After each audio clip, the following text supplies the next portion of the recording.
Alright, hello YouTube. It's been a while. It's Chad here with Slamit RC, or it's going to be now called Slamit Industries, or some various form of that until I can find an actual name. But it's been a while for the RC hobby, but as life is, life comes first before this. So anyways, hobby's still going, still on the gas. I got some videos I've made, just haven't bothered uploading them. But yeah, I bought a 3D printer here off gearbest, and I'm going to be doing an unboxing. This is not the 3D printer, this is actually just a Raspberry Pi, but this is the one that I bought from a place called Memory Express.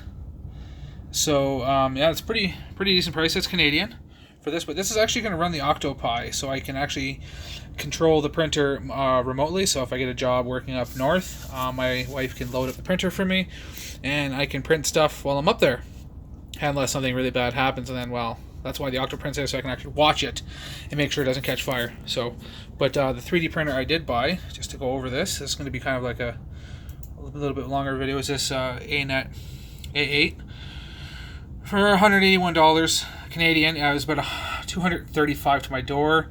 With DHL deliveries, going to be about an extra $20, I think, for the duty, which is not bad. But for this price, I got to see this thing up and close from a friend here. He's really good on this printer. He's printed some remarkable parts.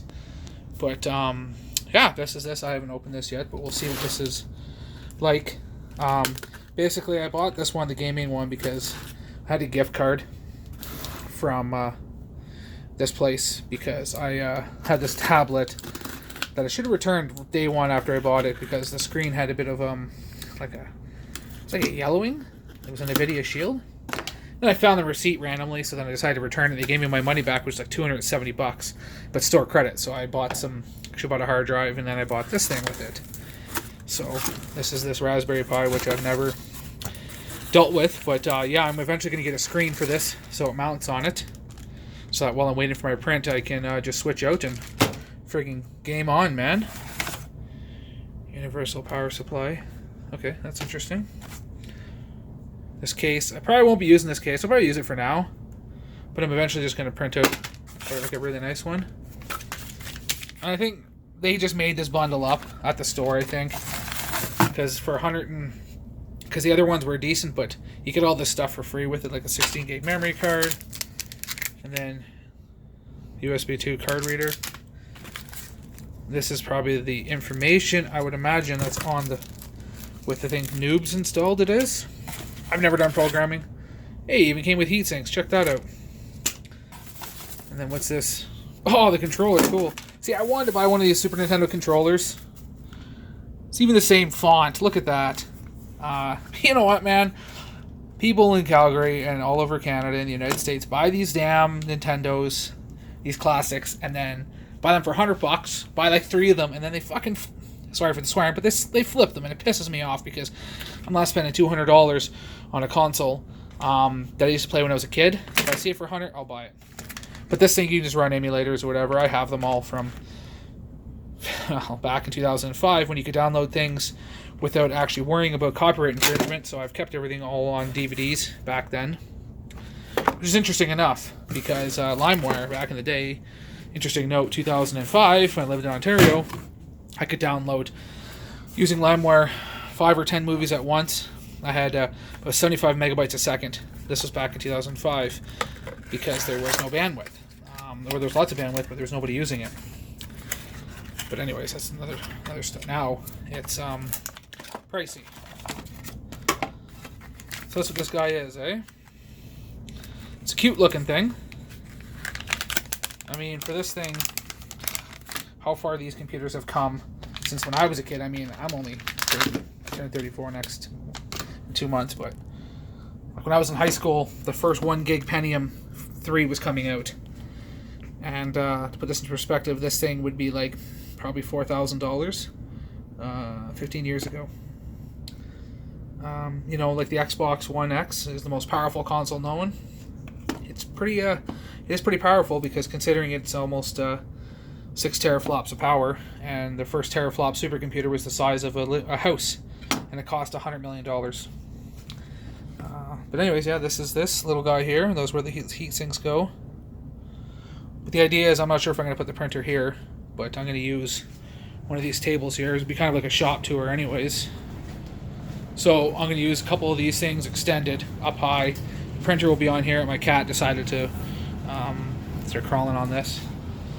But yeah, basically this is the lack. You put the printer on there, put another lack, and then another one for storage. I'm going to have to extend the height of it a little bit. But the idea is that I can bring this with me if I go up north. It's like a place where I can actually bring things and actually have a life.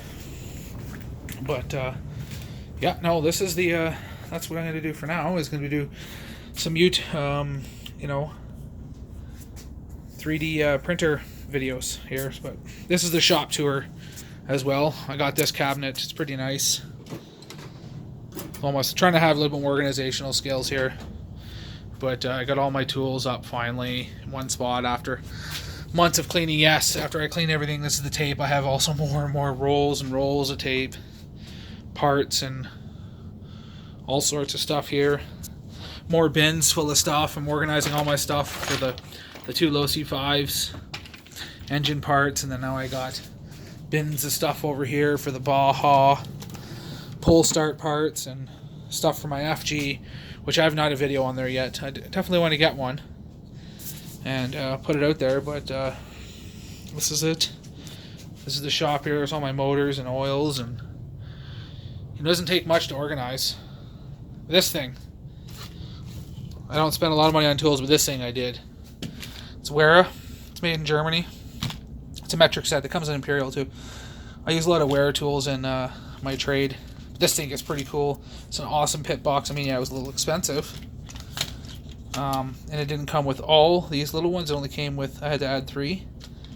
But it has the ratchet here. This is just a ratcheting screwdriver, I believe, or just a regular screwdriver, but the ratchet on top. Plus this bit thing, screw bit, and then those. And then I also got this Wera insulated screwdriver set, not these ones. By the way, this is being filmed on a Note 8, if you guys are wondering. I got these, $27 Canadian on a deal. I don't know if I can show that. Here, hold on one second. One-handed. Yeah, they're like serrated to cut into the screw to hold it. Never seen that before. The Germans are always trying to innovate, eh? For the most part. But that's because I'm half German, so.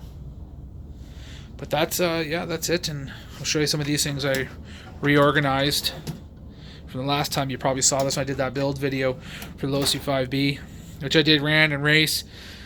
The second time on a second race, oh man, first time down the track after tuning it again with the new motor, which is actually still in it, but it's just a 30.5 OBR long block. Flipped the truck, bent the chassis, not completely in half, but just bent the shit out of it. So I did the whole race with it, smashed up the wing. I got 3rd place, so it's a good truck. This thing is actually, I bought a tablet there a while ago. It's Galaxy S2, yeah, Tab 2, S2, something like that. I can't remember the name. Anyways, left it on the couch. The friggin' cat walked on it, broke the damn thing. So I bought these screens for like $8 each from China. I actually bought 2, and they threw this in there. I don't know why. And then the tape. These are a bunch of tools I got with it to open it. Which I watched this video. It's actually really interesting. But I was really surprised how they shipped it. Partsforless.com. Not a paid advertisement, but they did a pretty good job of shipping it. I was really surprised, and it was quick. It only took a week and a half. So well, that's it for this video. I don't want to ramble on too much, anyways. But I'm going to start looking at this thing here, this Raspberry Pi, and see what I need to get it at least going for the most part. So, alright man, see you guys later.